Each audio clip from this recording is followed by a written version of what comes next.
Hello students, तो कैसे हैं आप लोग। आपने बाटर सिस्टम के बाद मनी के इवोल्यूशन को पढ़ लिया, मनी के फंक्शन को पढ़ लिया। ये मनी को पूरा ऑपरेट करने का, रेगुलेट करने की जिम्मेदारी किसकी होती है? Top management, top banking system की, दैट इज सेंट्रल बैंक। और सेंट्रल बैंक के थ्रू इसी मनी को इकोनॉमी तक लाने का जिम्मेदारी किसकी होती है? कमर्शियल। क्योंकि सेंट्रल बैंक डायरेक्टली जो है इकोनॉमी में जो मौजूद है, जो लोग हैं पब्लिक से कनेक्ट नहीं होते, उसके लिए बीच में कमर्शियल बैंक का होना जरूरी है। तो आज हमें समझना है कमर्शियल बैंक क्या होता है, कमर्शियल के फंक्शन बेसिकली आपके कोर्स में नहीं है, क्योंकि अगर आप सीबीएसई बोर्ड के स्टूडेंट था आपके कोर्स में फंक्शन नहीं है, लेकिन फिर भी मैं आपको फंक्शन बताऊंगा कि कमर्शियल बैंक आखिर करता क्या क्या है। सबसे इंपॉर्टेंट है कमर्शियल बैंक के थ्रू क्रेडिट का creation, that is process of credit creation bye a commercial bank क्या होता है, जो आपके कोर्स में दिया गया है। लेकिन उससे पहले आपको समझना होगा कमर्शियल बैंक एक्चुअली में है क्या।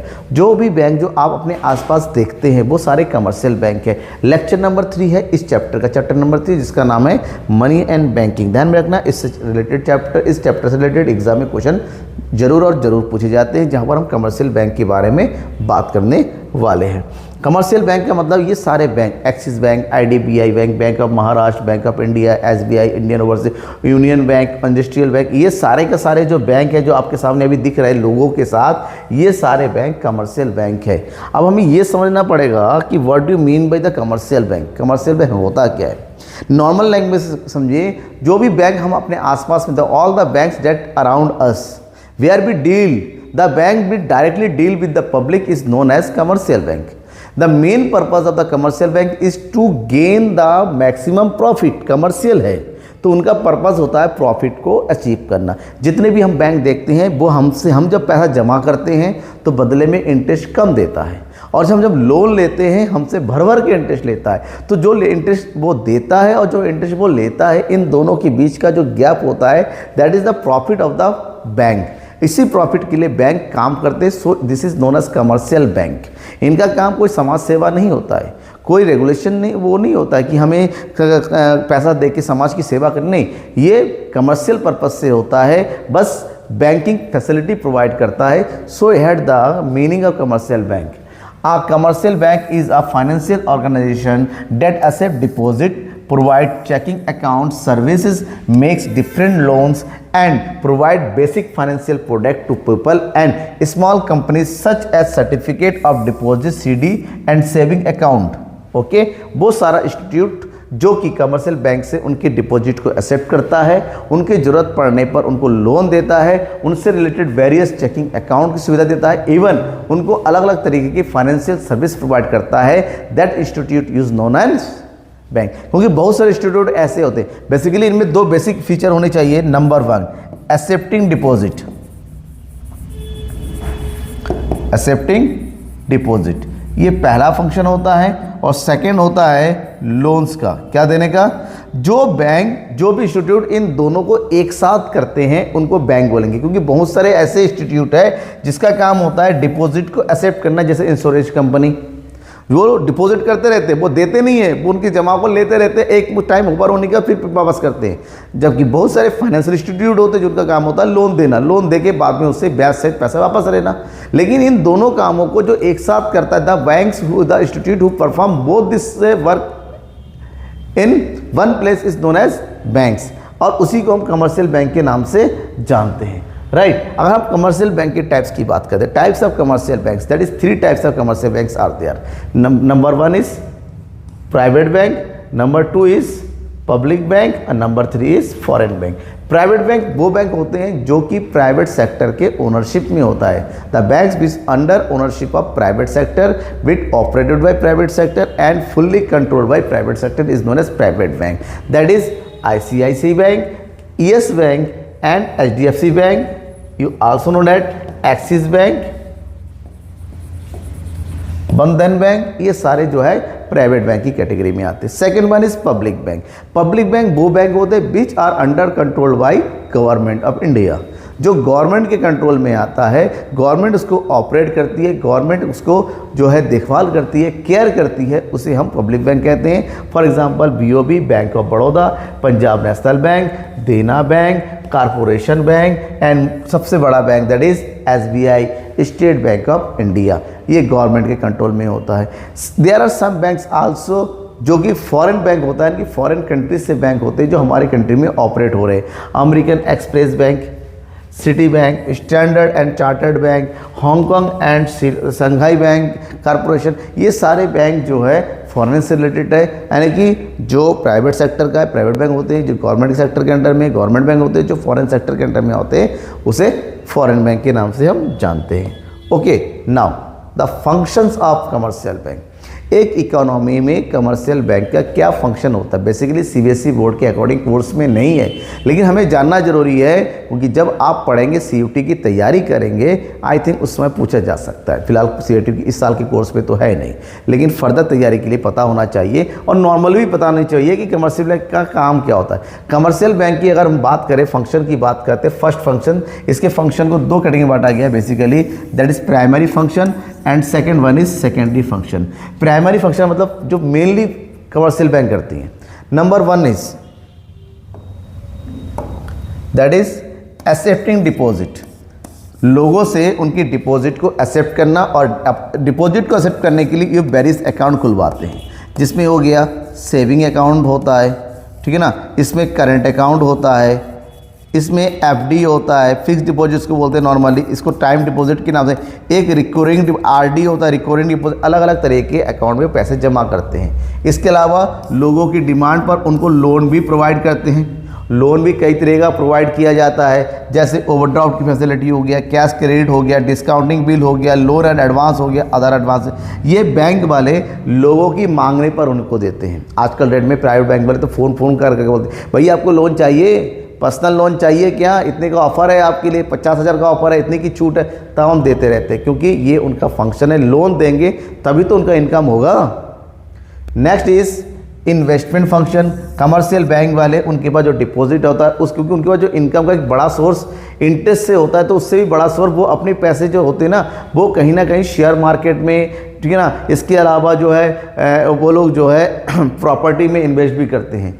क्रेडिट क्रिएशन जो एक अनदर फंक्शन है इसका आज के टाइम में मॉडर्न, और क्रेडिट क्रिएशन क्या होता है इसके बारे में तो डिटेल से बताना, यही तो आपके कोर्स में है, इसको मैं आपको बताऊंगा। क्रेडिट क्रिएशन का मतलब ये होता है कमर्शियल बैंक वाले डिपॉजिट को लोन में कन्वर्ट करते हैं और 1 रुपये को 100 रुपये में कन्वर्ट करते हैं। ये जो प्रोसेस होती है that is known as credit creation. Now dealing in foreign exchange, commercial bank वाले फॉरेन एक्सचेंज को डील करते हैं, यानी कि जब आप फॉरेन को जाएंगे या फॉरेन से हमारे यहाँ पर कोई आएगा तो वो अपने कंट्री के पैसा लेके आएगा, वो यहाँ पर लाके, यहाँ पर डॉलर तो चलेगा नहीं, यहाँ पर चलेगा रुपीज़, तो फॉरेन के लोग वहाँ पर रुपीज़ को के लिए अपने डॉलर देके एक्सचेंज करेंगे। जो एक्सचेंज करने की जिम्मेदारी होती है ये कमर्शियल बैंक की होती है। वो वेरियस एयरपोर्ट पे, इंस्टीट्यूट और जगह पर अपना क्या बनाते हैं, काउंटर बनाते हैं जहाँ पर एक्सचेंज कर सके। ये प्राइमरी फंक्शन। सेकेंडरी फंक्शन को 2 कैटेगरी में बांटा गया है, दैट इज एजेंसी सर्विस, ऐसी सर्विस जो बेसिकली कमीशन के बदले में किया जाता है, और सेकेंड इज जनरल यूटिलिटी, मतलब ऐसी जो सबके लिए एक जैसा होता है। एजेंसी सर्विस का मतलब होता है ये कमर्शियल बैंक तभी करते हैं जब उनको स्पेशल ऑर्डर दिया जाता है। For example collection of cheque, आप जब चेक जमा करोगे तो कलेक्शन किया जाएगा केवल आपका ही, ये पेमेंट ऑफ रेंट्स, इसके अलावा collection of fees, payment of fees, ये अलग अलग तरह के फंक्शन होते हैं जो कस्टमर के ऑर्डर पे किया जाता है, बदले में कस्टमर से एक फी भी चार्ज किया जाता है। और कुछ फंक्शन रहता है जो सभी के लिए अवेलेबल होता है बैंक के, तो that is credit card, safety locker facility, ATM card, ठीक है ना, इसके अलावा डेटा कलेक्शन, ये सब कमर्शियल बैंक के जनरल पर्पज़ में आता है, ये सब काम है। और कमर्शियल बैंक ये सभी फंक्शन करते हुए ही अपनी इनकम को जनरेट करती हैं, इसलिए इनको कमर्शियल बैंक के नाम से जानते हैं। ये हो गया शॉर्ट में कमर्शियल बैंक के फंक्शन को। वैसे तो इसको डिटेल से जानेंगे तो आप मुझे ज़रूर बताइएगा, आपको जानना है तो मैं आपको वीडियो प्रोवाइड कर दूंगा। फिलहाल कोशिश करूंगा, लिंक दे रखा हूँ डिस्क्रिप्शन में, जहाँ पर आप देख सकें कमर्शियल बैंक के कौन कौन से वेरियस फंक्शन हैं। लेकिन जो हमारे कोर्स के अकॉर्डिंग है उसको पहले जान लेते हैं, that is credit creation bye commercial bank. Modern area में आज के टाइम में कमर्शियल बैंक का सबसे इम्पॉर्टेंट काम होता है क्रेडिट को क्रिएट करना। हर एक बैंक जितना भी पैसा उनके पास जमा होके आता है वो अपने पास जमा करके लॉकर में डालते हैं। उसके लिए वो क्या करते हैं, वो पैसा जो जमा होता है, जो लोन लेने आते हैं उनको लोन के रूप में दे देते हैं। तो उनके पास जो जमा अमाउंट है, द डिपॉजिट जो जमा करके रखते हैं, उसको लोन की तरह लोगों को ट्रांसफ़र करना है। इस पूरी प्रोसेस को that is known as credit creation. इसके बारे में थोड़ा सा जानिए यहाँ पर the what is credit creation? A commercial bank is a dealer of credit, ये क्रेडिट का डीलर होता है। It creates money based on cash deposit, cash जो डिपॉजिट उनके पास होता है उसके अकॉर्डिंग ये क्रेडिट को क्रिएट करते हैं। Further issue a new money through the loan operation, बाद में इसी डिपॉजिट से वो न्यू मनी डिपॉजिट करते हैं, क्योंकि जिनके अकाउंट में पैसा जमा है वो तो जमा है, लेकिन उसी के बेस पे वो लोन डिपॉजिट करते हैं, लोन बांट देते हैं और इसी की तरह से क्रिएट इसी तरह से क्रेडिट को क्रिएट हो जाता है। मतलब जो उनके पास डिपॉजिट होता है कैश डिपॉजिट, उसको जो है एज ए लोन बांट देना ही क्रेडिट क्रिएशन होता है। और इसकी एक प्रोसेस होती है अलग अलग तरीके से।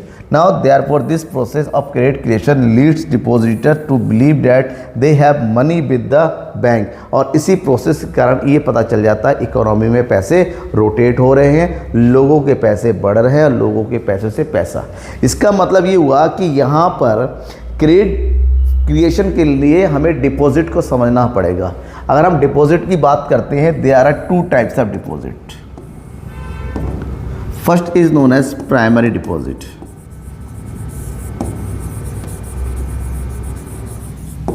And second is known as secondary deposit. And you know secondary deposit is also known as credit deposit. Credit deposit. Now we have to know that what is the credit primary deposit and secondary. Primary deposit वो deposit है जहां पर कोई person deposit cash in the account of bank. जब कोई बंदा जाता है बैंक में कैश डिपॉजिट करता है डायरेक्टली अपने अकाउंट में, that is known as primary deposit. For example आप गए, आपका अकाउंट बैंक ऑफ बड़ौदा में है, आपके अकाउंट में आपने 10,000 रुपीज़ जमा कर दिया और अपने घर पे आ गए, आपके अकाउंट में मैसेज आ गया अकाउंट डिपॉजिटेड, जमा हो गया, आप घर आ गए। अब ये पैसा तो बैंक में पड़ा हुआ, इस पैसा क्या हुआ, वहीं पर आपके जाने के बाद बैंक में एक बंदा आया बी ने कहा कि भाई मुझे 5,000 रुपीज़ का क्या चाहिए, लोन चाहिए। बैंक ने देखा हमारे पास कितना जमा है, 10,000 जमा है, जिसमें से एक छोटा सा पार्ट आरबीआई के पास जमा करके रखना पड़ेगा, फिर भी हमारे पास इनफ मनी है 5,000 देने के।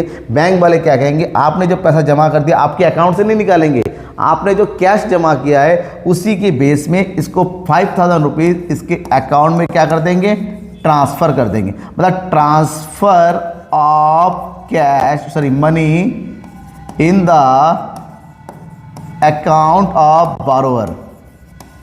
जो उधार लेने वाला होता है, उस उधार लेने के वाले खाते अकाउंट के खाते में अगर पैसा ट्रांसफ़र कर दिया जाता है लोन का amount, that amount is known as secondary deposit.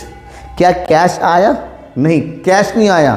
जो कैश 10,000 रुपये आया, इसी के बेस पे 5,000 का लोन दिया गया और इसी लोन को कैश नहीं दिया गया, उसके अकाउंट में ट्रांसफर किया, जब चाहे वो निकाल लेगा, तो this deposit is known as secondary deposit. So now the process of converting primary deposit into secondary deposit, this process is known as credit creation. क्या बोला जाता है इसको? इसको बोला जाता है क्रेडिट क्रिएशन। ये है credit creation.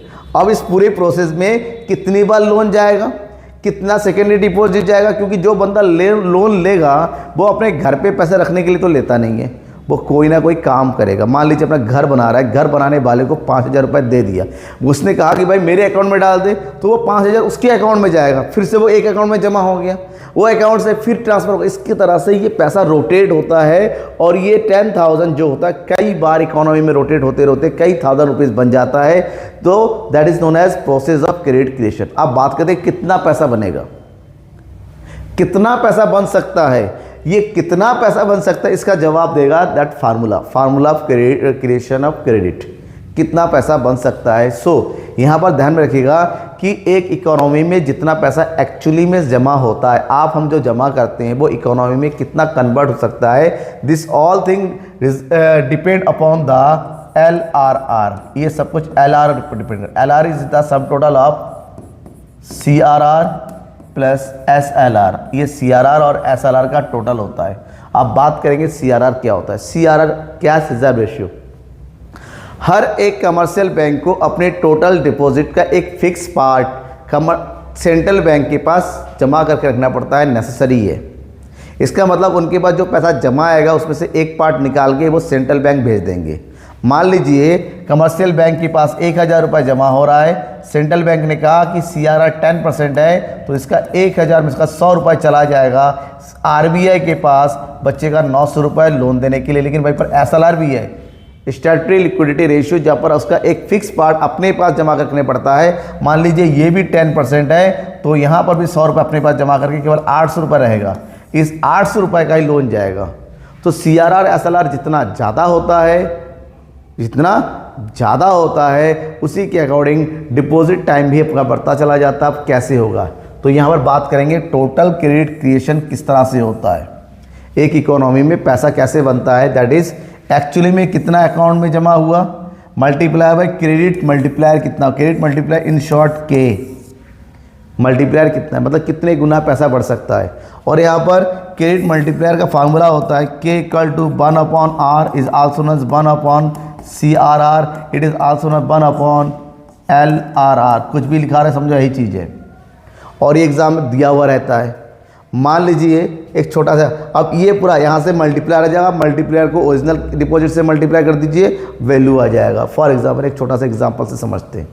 For example if the money deposit in the bank 10,000, एक बंदा आया अपने अकाउंट में 10,000 रुपये दे के चला गया, जमा करके चला गया अपने घर।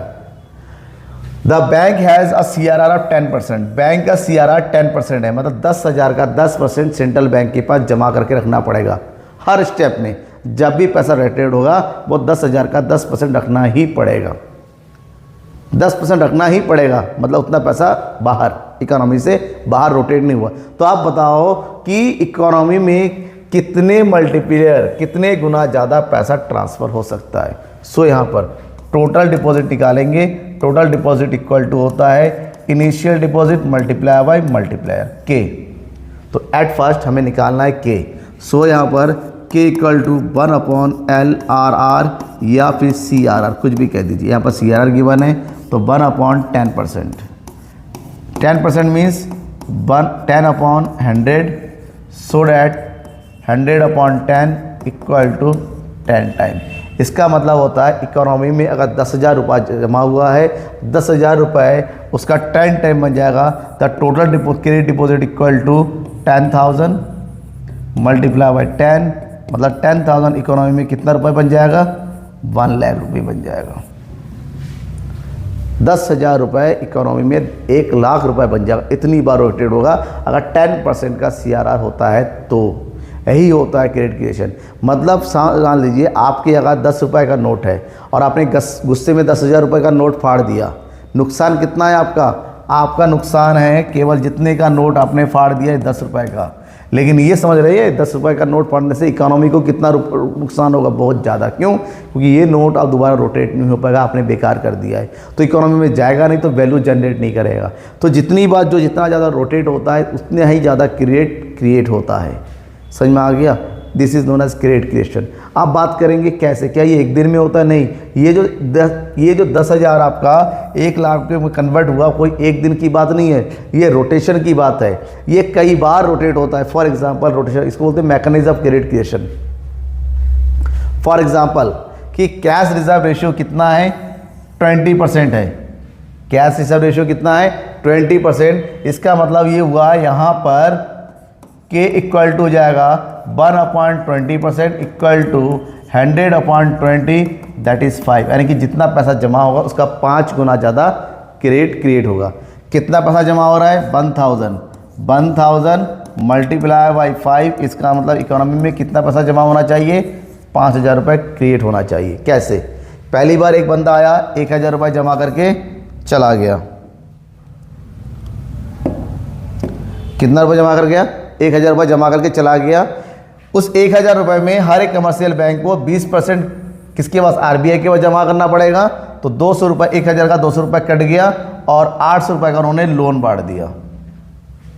जो लोन बांट दिया, जिस बंदे ने लोन लिया वो फ्री के लिए तो लिया हुआ ना, उसने अपना काम किया, काम करने के मतलब जिससे काम करवाए उसके अकाउंट में उसने जमा कर दिया। तो एक दूसरे बैंक में वो पैसा जमा हो गया। उस बैंक वाले ने फिर से अपने का 20% काट के उसने फिर 640 रुपये का लोन बांट दिया, लोन का पैसा दोबारा इकोनॉमी में आया, बैंक में जमा हो गया, फिर से इस तरह से ये प्रोसेस चलता रहता है, तब तक चलता रहता है जब तक यहाँ पर कैश रिजर्व रेशियो 0 ना हो जाए और क्रेडिट क्रिएशन 0 ना हो जाए। जब इन सबका टोटल करेंगे पता चलेगा कि हमने क्रेडिट क्रिएट किया 4000 का, बैंकों में जमा हो गया 1000 रुपये और एक्चुअली में लोगों के अकाउंट में कितना जमा हुआ 10,000। तो बताइए कि यहाँ पर क्रेडिट कितना क्रिएट हुआ, क्रेडिट किया हुआ 1000 का 5000, 1000 प्लस 4 दैट इज 5000 रुपये का क्रेडिट क्रिएट हो चुका है। एक्चुअली में वैल्यू कितनी जनरेट हुई 10,000 रुपये, क्योंकि 5000 अकाउंट में जमा है, 1000 RBI के बाद जमा हो गया, 4000 रुपये का लोन बढ़ गया, तो ये सब मिलकर 10,000 रुपये जमा हो वैल्यू जनरेट हुई। लेकिन क्रेडिट उधार कितना हुआ, उधार हो जाता है आपका 5000। कितना हो जाता है 5000। समझ में आ गया। तो ये जो मैकेनिज्म है आपसे पूछा जा सकता है, कोई एग्जांपल देके कि there is initial deposit of 1000 credit CRR 10% calculate show the mechanism of credit creation. ये मैकेनिज्म होता है, आपको इसी तरह से शो करना पड़ेगा। डाउट होता है तो ज़रूर बताइएगा। अपने डाउट को अपने मन में नहीं रखना है, कमेंट बॉक्स में लिखना है। कमेंट बॉक्स में लिखेंगे, कमेंट को पढ़ के अपने डाउट को क्लियर करने की जरूर करूँगा। तुरंत हो जाएगा या फिर नेक्स्ट वीडियो में होगा, लेकिन आपको डाउट बताना होगा। इसके अलावा लाइक तुरंत कर दीजिएगा और शेयर करने अपने दोस्तों के बीच में, ताकि उनको भी पता चले कि लगातार मैक्रो इकोनॉमिक्स का हर एक इंपॉर्टेंट वीडियो आपको मिल रहा है। रेगुलरली डेली दोपहर के 3 बजे वीडियो अपलोड होता है। 3 बजे मोबाइल ओपन करके रखिए, तुरंत 3 बजते ही वीडियो आपको पॉइंट टू पॉइंट हर एक टॉपिक का आता चला जाएगा। जैसे आज आपको कमर्शियल बैंक मिल रहा है, कल 3 बजे आपको क्या मिलेगा सेंट्रल बैंक, उसके बाद क्या मिलेगा नेक्स्ट चैप्टर की वीडियोस लगातार जब तक कोर्स कंप्लीट नहीं हुआ तब तक। Thank you and bye.